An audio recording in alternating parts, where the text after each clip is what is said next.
Hi, everyone. Welcome to the Scaling Stateside podcast. I'm David Rose with USXP. Along with my business partner, Mac Oxley, we are trying to help founders better understand the U.S. expansion journey, best practices and pitfalls.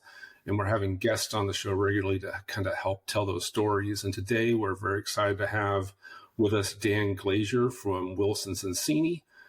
Dan, tell us a little bit about your role, the company, and where in the world you're located today. Sure thing. So first of all, Matt, David, great to be here. Thanks a lot for having me. So I head up the London office and the U.S. expansion team at the Silicon Valley headquartered law firm Wilson Sonsini. So I'm a New Yorker who moved across a number of years ago to London to open and lead our office there. And so Wilson was one of the first law firms in Silicon Valley to work with tech companies back in the early 60s when the first venture funds were formed to invest in tech companies. And our model has always been to work with sort of garage stage startups, as it were, and then scale with them up to IPO and then beyond as a public company. In London, which is where I'm based most of the time now, I head up a team of American and English corporate tech lawyers. So it's a blended, integrated team of expat Americans like myself, combined with local English solicitors. And together we work with UK and European companies through their US life cycle, launch, scale, raise money, exit in the US. Awesome. And Dan, what was your very first paying job? So back in the day, I started working at Burger King. Back when I guess I must have been 14. I don't even know if you're still legally allowed to work at 14. Back then I could work at 14 at Burger King, and it was a brand new Burger King. And so I actually took the first order as the cashier, front of house, right, at that Burger King. Subsequently, a couple months later, set the record for most number of cars processed through the drive-through. Right, I have no idea if this record still stands, but back in 1980 something, that was the record. But then 3 years later, got poached by the McDonald's across the street for 25 cents more an hour. Wow! So I was a bit of a mercenary in quick service restaurants. Wow, that's a fantastic place to start. You got to hustle in that world for sure, and it's never stopped. Well, catch us up. Kind of tell us kind of your career journey between Burger King, McDonald's, and Wilson Sonsini. What else happened? So, I was fortunate to come out of law school in the late 90s, right into the middle of the sort of .com era. Where it seemed normal to me as a fresh first-year associate that companies would go from incorporation to IPO in Silicon Valley, in 6 months. Like that's just what people did, apparently. Having nothing to compare it to, that seemed fairly normal. So in 1998, 99 to 2000, I was sort of, growing up in that so-called Silicon Alley environment in New York. Right. And seeing, the growth of the New York tech ecosystem. And then throughout the 2000s, based out of New York and sort of building a tech practice. And then in 2011, right, I took sort of a fateful meeting with the UK government at the consulate in Manhattan. And they said, historically, we had we've seen American tech companies go to the UK, but now that the Cameron government has launched the Tech City Initiative, which was launched in November of 2010 to scale the UK digital economy, they said, well, now that we've got this Tech City Initiative, we expect we're going to see a lot more UK tech companies go to the US to access the commercial and capital markets there. How do we help them? And Dan, if you can think about how to do it on the ground in London, that would be brilliant. So, challenge accepted, as they say. Back in the mid '90s, when I graduated, after I graduated college for my American friends, I spent a couple months with a backpack and a Eurail pass, traveling around Europe with some friends of mine. We got to London, and I was like, this is the place, right? If I can find a way to live and work here, eventually that would be amazing. And so fast forward, 15, whatever it was, years later, it's like, this is it. Maybe this is the way to do it. And so I started commuting, as it were, going back and forth and exploring the opportunity, and eventually, with the firm that I was at before Wilson, ended up spending, pretty decent amount of time on the ground in their London office, working with UK and European tech companies. Eventually joined Wilson in the mid 2010s. Moved to London full time in 2018 to open the office. So I've been working with UK, European startups on the sort of transatlantic corridor for, I guess, almost 15 years now. And never a dull moment, as they say. That's amazing. So many questions. I'm not going to ask this one, but I'm just going to put it out there. I really want to kind of at some point dig into what happened when you were backpacking with your friends that put London on a pedestal. The joys and the kind of tribulations that you had there. But the thing that I'd love to come just back to, Dan, is the commuting angle of this. You said that you did that for a number of years. Can you just unpack what that was like, what phase of life you were in as well, just so we can just understand that part of the journey? So, it's almost hard to remember now in a post-pandemic world, but certainly pre-pandemic, and what I found throughout the 2010s is that London was very much an in-person meeting culture. And one of the things that we found is that the level of trust that needed to be built up between, let's say, company and council in order to move forward together, really needed to be built in person, right? And I think especially in London in a way that maybe historically not as much in the United States, because the US is massive, right? And it's not always easy to get from one place to the other so quickly. But in London, everything is so concentrated, right? Like it's the seat of finance, it's the seat of government, it's the seat of entertainment. There's so many different things going on, and it's all just sort of a tube ride away. I mean, one of my favorite things about let's say the London, the original London Tech City, East London environment, is that you've had the city of London, this finance powerhouse, literally a block away from, the Shoreditch tech ecosystem. And that sort of industry meets tech was really underpinning the entire growth of the London tech ecosystem. But all that led to a dynamic where, it was assumed that you could be on the ground in that environment and meet quickly. And certainly for people that would work with us, companies that would work with us as counsel, we found that we needed to be there in person to meet them.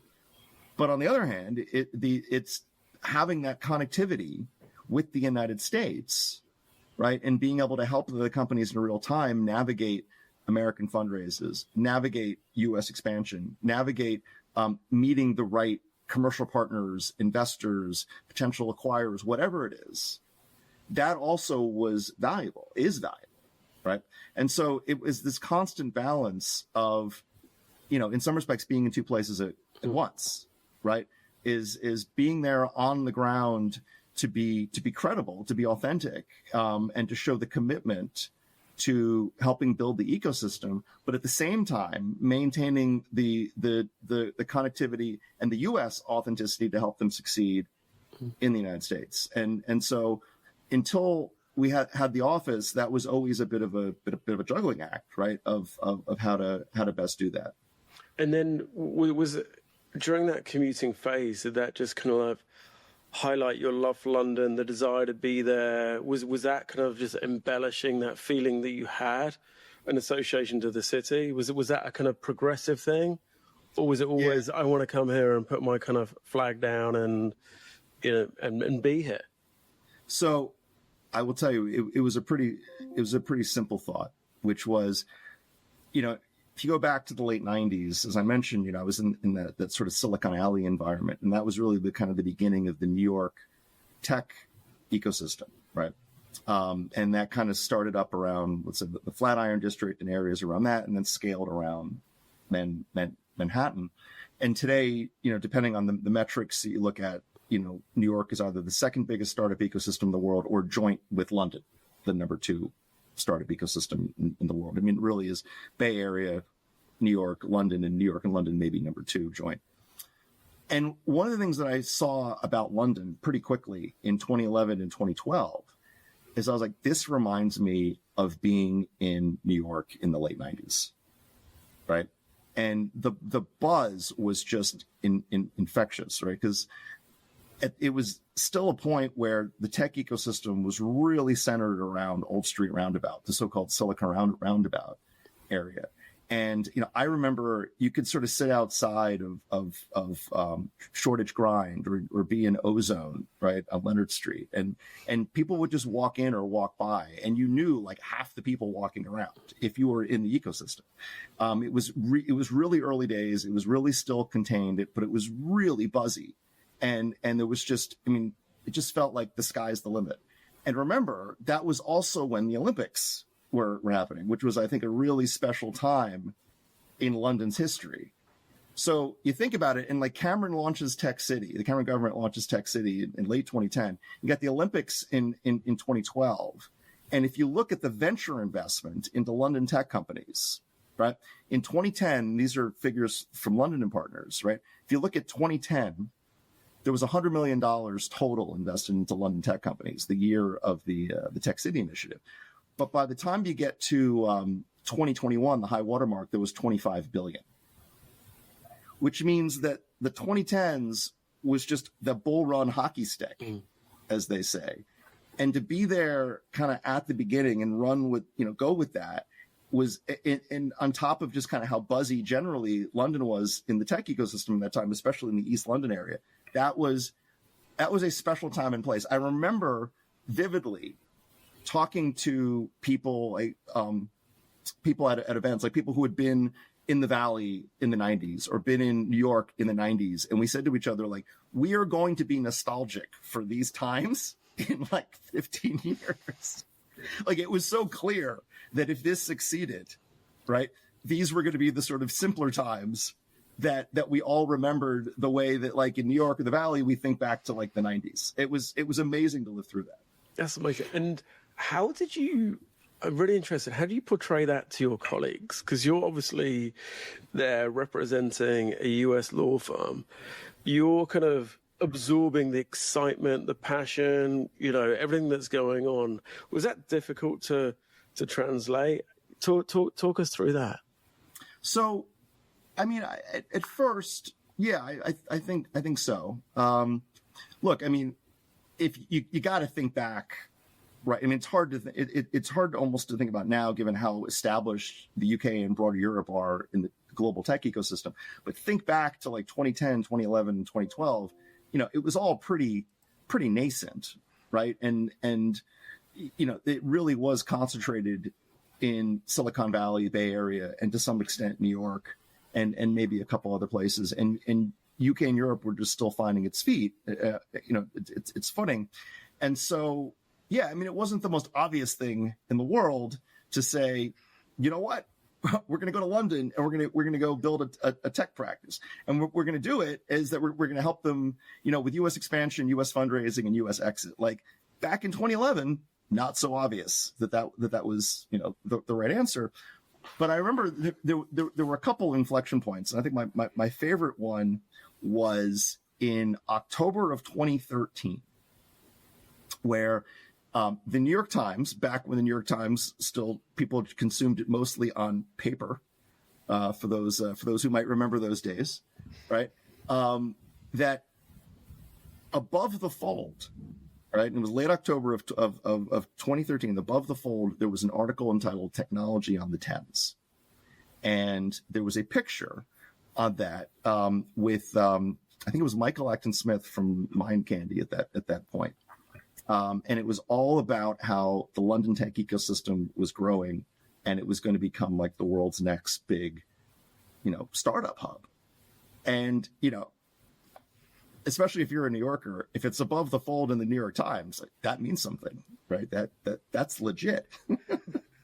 And I remember that actually felt like it legitimized a lot of what I was doing at that point. And that was helpful, right? But then, more and more deals were happening. And I think what really changed things, if you fast forward a few years, what really changed things, especially in the UK, are two things, two deals.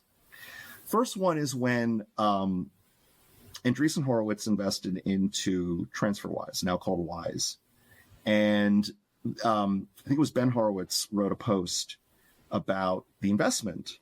And as part of that post, they said, that they had seen TransferWise earlier. They hadn't invested in part because they were based in London, and they wouldn't, going forward, they understand that there's a lot of great stuff coming out of London, and that really kind of flagged for people that, hey, people in the US, like, hold on, maybe we should start paying attention to this.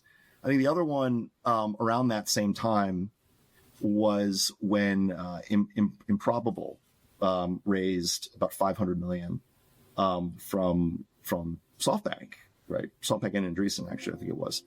And that was the kind of deal that you typically would only see, for the most part, in the Valley, but that was coming out of London. It was coming out of London. And I think those two transactions in particular kind of got Silicon Valley to sit up and take notice. And if you look at when the US funds started to come to London, first remotely in a meaningful way, and then on the ground, I mean, there are a few dozen American funds now with offices in London. I think it's traced back to that era when you started to see companies raise what to that point would have been thought of as Silicon Valley style raises, and funds, some of the leading funds taking notice. Now, Dan, you've made the trip, transatlantic trip from the U.S. to the UK, and Matt, you went the opposite way. We talked about that in one of the first episodes, going the opposite way, and we talk a lot about the business aspects of that. But can you kind of both talk to kind of the personal aspects of that? You have family, you have friends, you move to a new country. What is the human side or the personal side of that journey look like? So I'm happy to start. It is not easy. Right. And, I will remain ever grateful to my family, right. To sticking with me through that and having faith. Right. I mean, at the end of the day, there's for the individuals going through this, who are building, right. Whether you're, a tech founder who's thinking about expanding the United States, or, someone like me and, at a law firm thinking about going the other way. Right. There's a professional and a personal aspect to it. And and they are inextricably intertwined. And one impacts the other. And, you got to realize that, as exciting as it might be for you, maybe both scary and exhilarating at the same time. Right. It presents a challenge to your family, especially if you've got, kids as well, and not just your spouse, but if you've got kids as well. I don't have a great answer for how to make it easier, other than, open communication and, do everything that you can to try to make both work. I mean, I remember times where, I literally, flew across the Atlantic and then went from the airport straight to a family event, just because, if I could do it, I would. Right.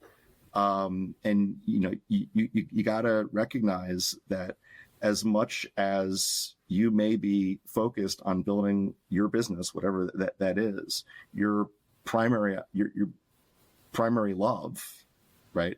And your primary commitment is to your family, right?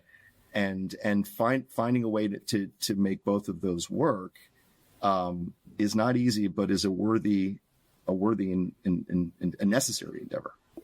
Yeah, and 100% just aligned with everything that Dan said. And just from my perspective, so I went over to the US.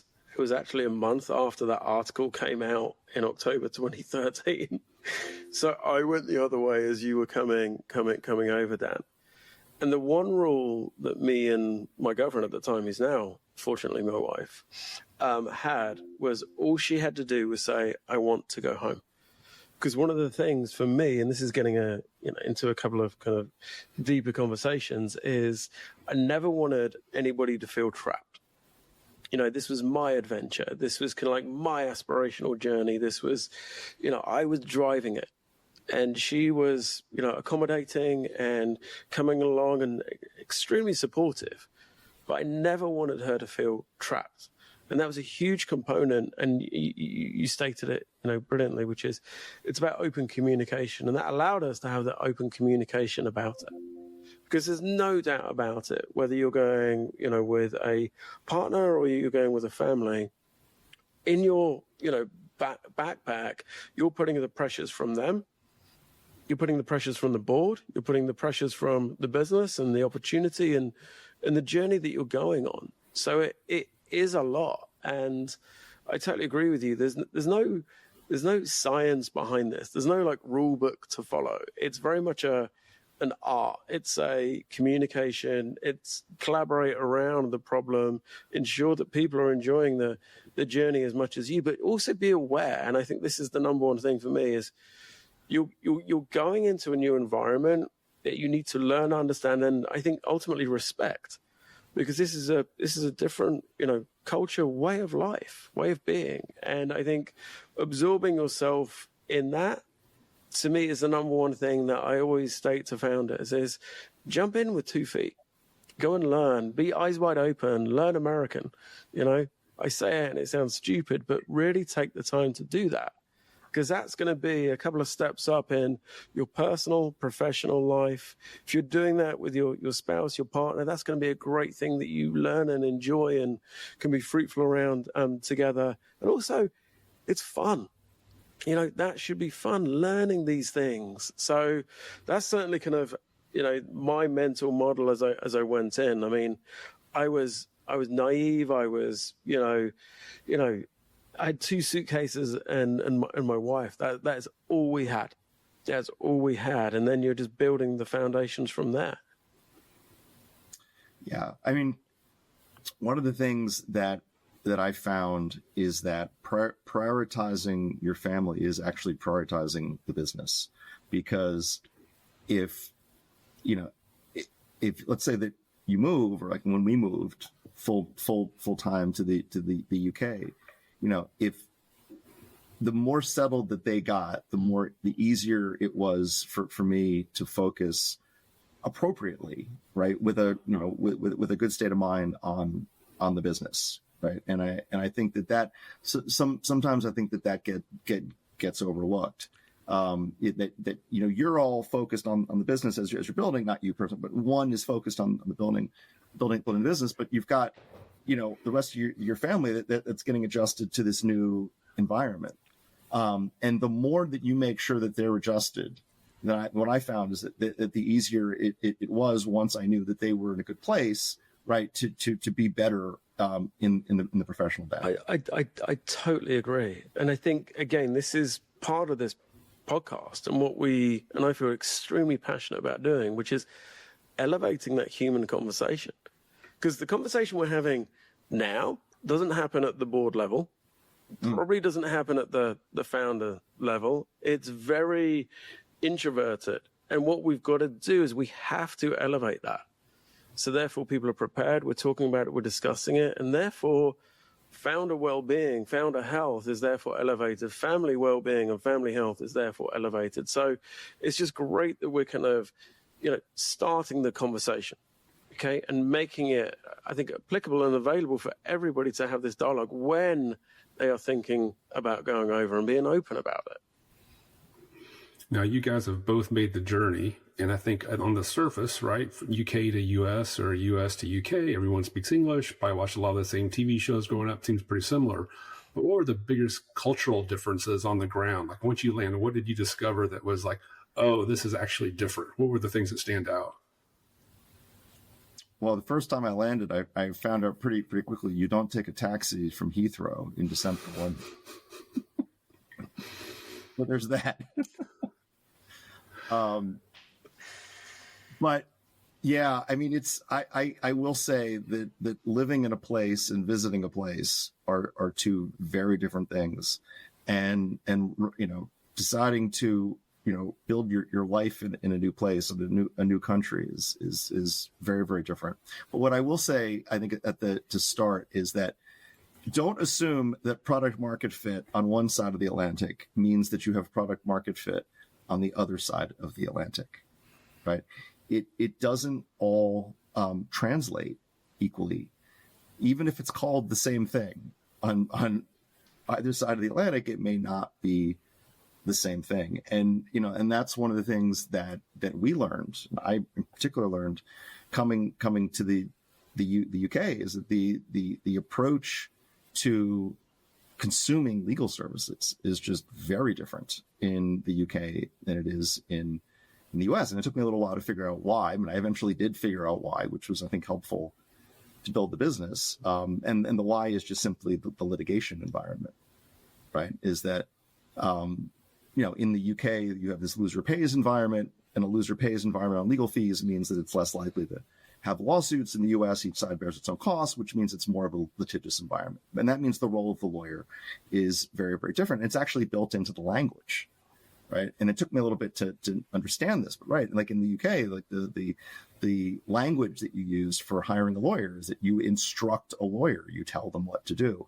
In the United States, the language of hiring a lawyer is you take advice of counsel. Right, they recommend to you a course of action. It's funny, a Silicon Valley partner of mine once came to London, and someone said, "We're thinking about instructing you," and his response was, "Instruct? I haven't been instructed since I got in trouble with my mother when I was 6 years old. I don't understand what you mean." And so, or just kind of take that, from another angle. In the U.S., it's extremely common. I mean, really expected that if you're a venture-backed tech company, like your lawyer is going to go to your board meetings every month as an advisor to the company, as advisor to the board. And in the UK and Europe, that's not really a thing. Certainly not standard. And I've had investors in the UK and Europe say to me, like, lawyers at board meetings, that sounds like the sign of a dysfunctional board. And then I've had American VCs come to me and say that no one's going to board meetings. That sounds like a dysfunctional board, right? And you would think, like, hold on, it's just legal. It's just legal services. It's got to be pretty much the same. No, right? As I often say, it's the difference between football and football, right? I mean, it's like going to the UK and Europe and telling everyone that no, it's a ball that you throw. Trust me. It's a ball that you throw. I know that everything you've seen to date is that it's a ball that you kick. In America, it's a ball that you throw. Trust me on that one. That's not easy, right? And I'm spending a little bit of time on that because, yeah, I'm talking about in the context of legal, but at the end of the day, that lesson, that dynamic has nothing to do with legal services. It has to do with like optimizing your product and service offering on one side of the Atlantic versus the other side of the Atlantic. And I think one of the pitfalls that we often see for companies when they go transatlantic is that they assume what works on the one side is going to work on the other. And that may be true, but do not assume that that's going to be true, because it's very, very, very possible that your product market fit you have on one side has no bearing on whether you have product market fit on the other side. Yeah, and I think just to build on that, my experience is it was more kind of an energy / cultural shift. Because you're going from, I commuted for a while like Dan. So there was a kind of like immersion that I actually had into the culture. So I recognized it.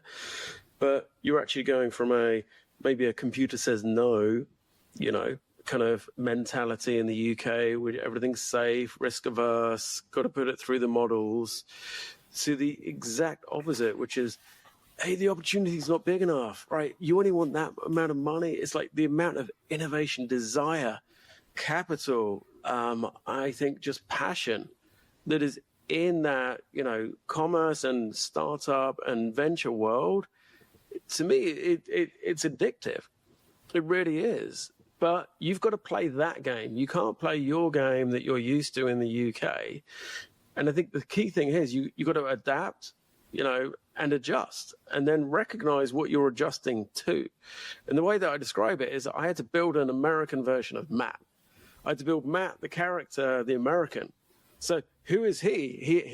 He's British. He's got a British accent, but he's got to meet the other entrepreneurs where they are in regards to work ethic, innovation, thinking big, and being able to kind of, deliver on those things. So for me, it was a bit of a, oh, okay, I want to play in this game, but I've got to adjust my mental model of the game I'm getting into. And it's probably very, very good to go back to football, right? I was playing a different game, and I needed to develop the character that was kind of like ready to play that, willing, able, and enjoying the game, because I think if you're good at it, then you enjoy it. So that was certainly the big thing for me, was just the energy and the kind of the hustle. And that was just fantastic to, I think, absorb, learn, adjust, and then, really adapt in that. So yeah, it was fantastic. Talk about your first business meeting, Matt. You and I have talked about this before. The icebreaker discussions pre-meeting are different, right? Talk about that a little bit. So here in the UK, we're very good at talking about two things: weather and football that you kick. Okay, those are the two things that really get kind of the conversation going and fill in the gaps and warm everybody up for like 5 minutes. I didn't have that in America going into sales meetings. I had, where are you from? That was it. That was the only thing. I could not talk about NCAA Final Four. Did not know how the Eagles were going, or the Yankees, or whoever it might be. I didn't have that.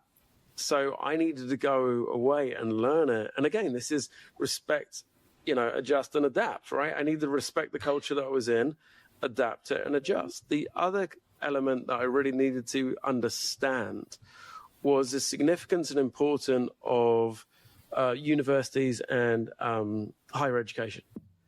That is a very, very vital component when you're actually talking to Americans, because I think there's two things that really help their identity, which is the college that they went to, and also kind of the area that they're from as well. So it's kind of like relating to both of those, really, because that is a lot of kind of identity from Americans. If you're at a barbecue or if you're in a meeting, it's understanding those and being able to discuss and talk and engage in conversations around those topics. So that comes into kind of my favorite phrase, which is learn American.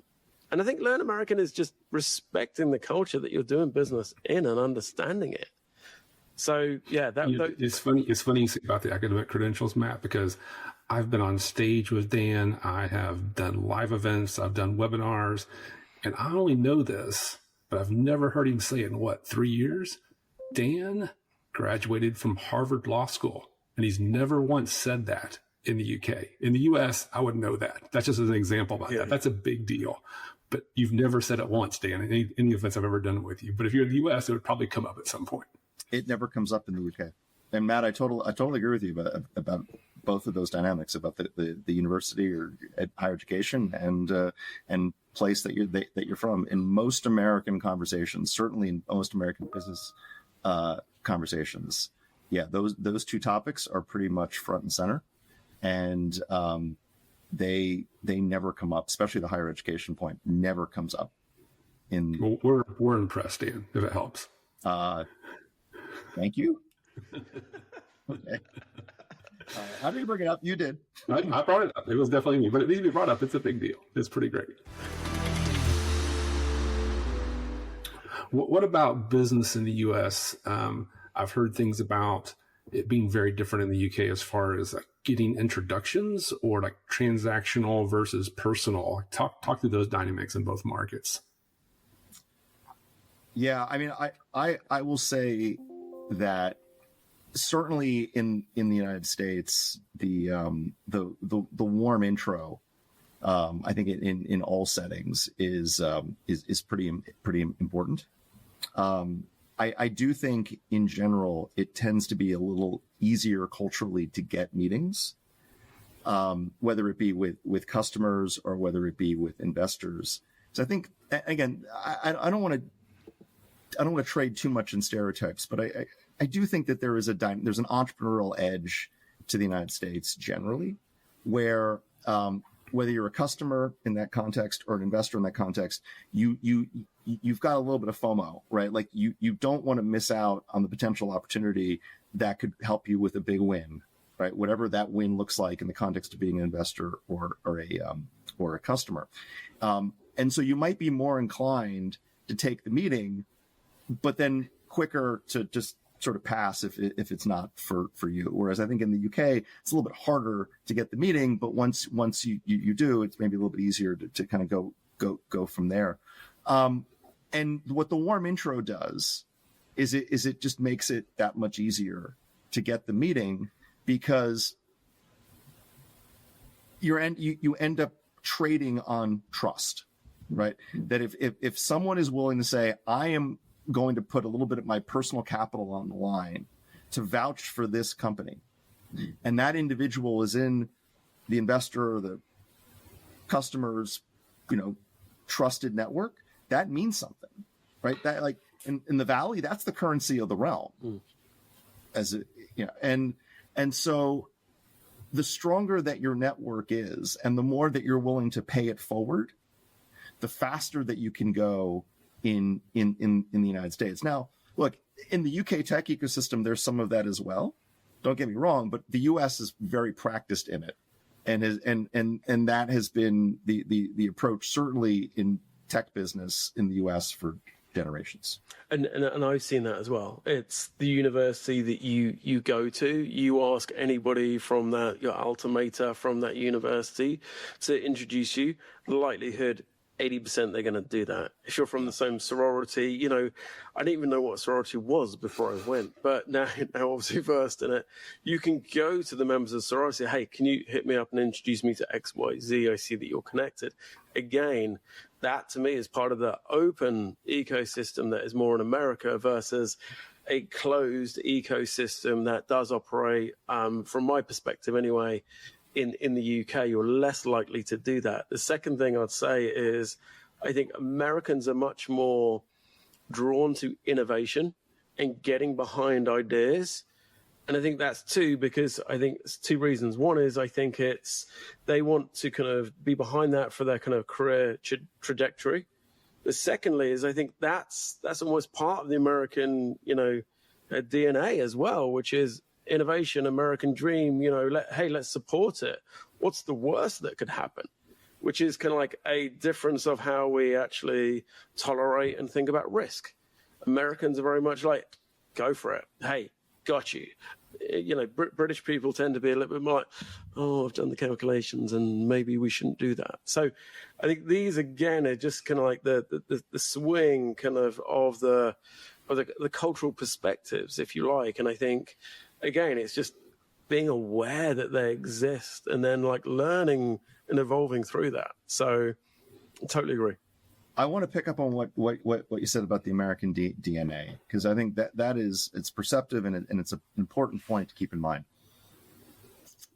Americans on average, and I talked to a lot of companies about this in the UK and Europe who are looking to sell into the United States, Americans on average are willing to be more aggressive in whether it's purchasing innovation or trying out innovation or whatever it is. They're willing to do more to gain some sort of incremental advantage than I think almost anywhere in the world, right? That's why you find maybe a more willing buying audience, is because if you can go find, if you have actually built the better mousetrap, you will find more companies that want to pay for your better mousetrap than you will almost anywhere else. I'm going to have a little bit of a throwback reference here. For anyone who's ever seen the X-Files, right? There is a poster behind Fox Mulder's head at his desk, and it says, "I want to believe," right? That's the way to think about it. Like you are pitching to a market that wants to believe. They want to find the better mousetrap that you've built and get that edge, whatever that edge looks like, right? Whether it's more money or beating the competition, whatever it is, like they want to believe that they have found something there. That's good if you've actually built something that can help them, right? I think that is culturally part of the American DNA. Why? Think about how this country was built, right? Whether it's from the first settlers that came over, originally, then got the Mayflower, and then you've got like the influx of people who came in the 1800s from places like Italy and Ireland and Eastern Europe and all that. What did they all do? They decided to leave their current situation and pick up and go to America. Like they could stay right where they were, right? And that's where all my ancestors came from. Funny, I went back the other way.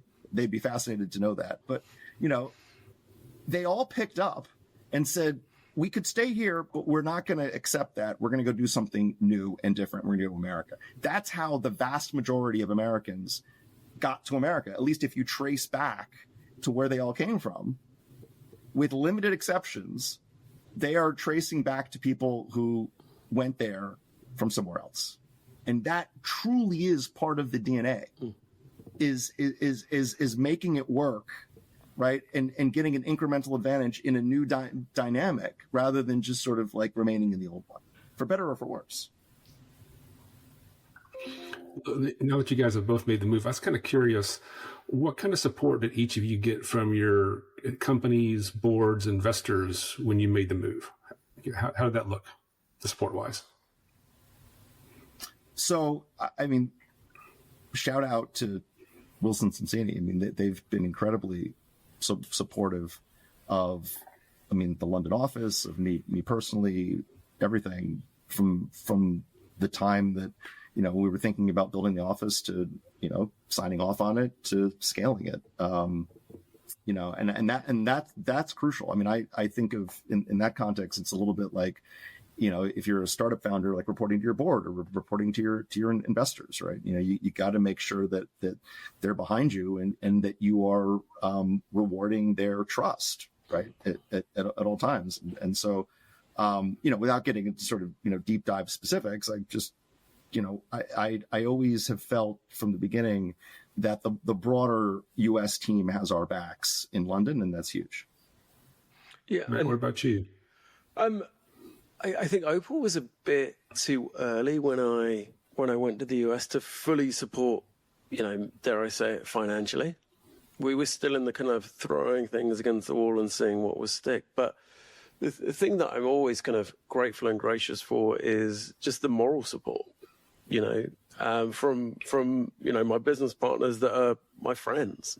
There was a inclusion into their families, their family circles, and there was relationships that were built there. So from my Opal co-founders, it was just a warmth. I wouldn't have been able to do that without that. I couldn't have done it as a solo entrepreneur. So that community getting around me was everything. And being able to be open about, right, if I'm having issues or whatever, and a person to go to, because, going to the US, we know this because we work with founders every day. Like there's a lot of things and ducks you got to get in a line, and it can be convoluted and confusing when you're there for the first time. Why do I need a social security number? Oh, I can't go to a gym without a social security number. It's like, you have to learn all of that. So it was nice to have that. And welcoming to have that kind of like support network around kind of integrating into that society. Well, as we kind of get close to the wrap up here, I guess one kind of final question for each of you. If you could go back to the day before you left on your transatlantic journey, what advice would you give yourself then? Or what do you know now that you wish you knew then? Dan, we'll start with you. That it's all going to be okay.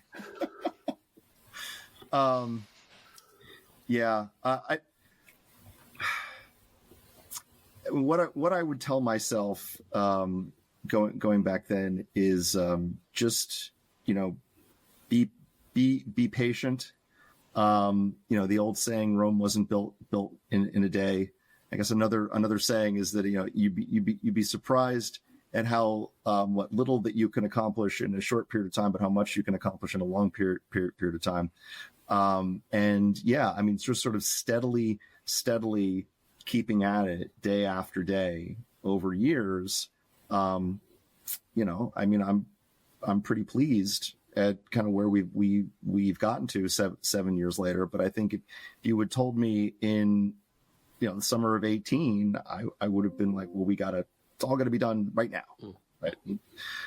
It takes time, right? It takes time, but if you're committed and you keep at it, you don't get discouraged, you know, over time, you really can accomplish a lot. Mine would be, make sure you order that IKEA bed and it's there in time for you landing, because I didn't, and I slept on the floor for 2 weeks. But my second piece of advice is fully aligned with Dan. That was what was going through my mind. Patience.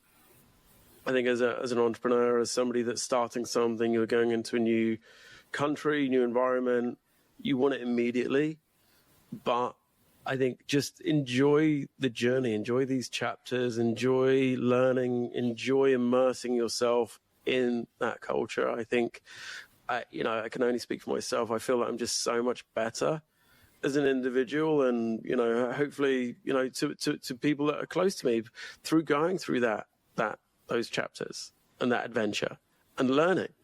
And I think being more worldly wise as well. So that takes time. So it's giving you a little bit of oneself, a little bit of grace as you're going through it, because there are these crazy pressures from family, there's expectations from the board, there's all of these pressures that you put in your bag.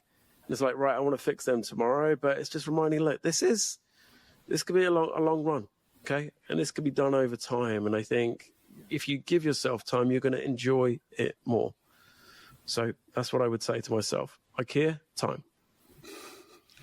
Guys, this has been really great. Dan, thanks so much for joining us today. Fantastic discussion. As always, look forward to having you back soon. Thanks for joining us today, everybody, and have a great day. Thanks, Dan. Thanks, guys.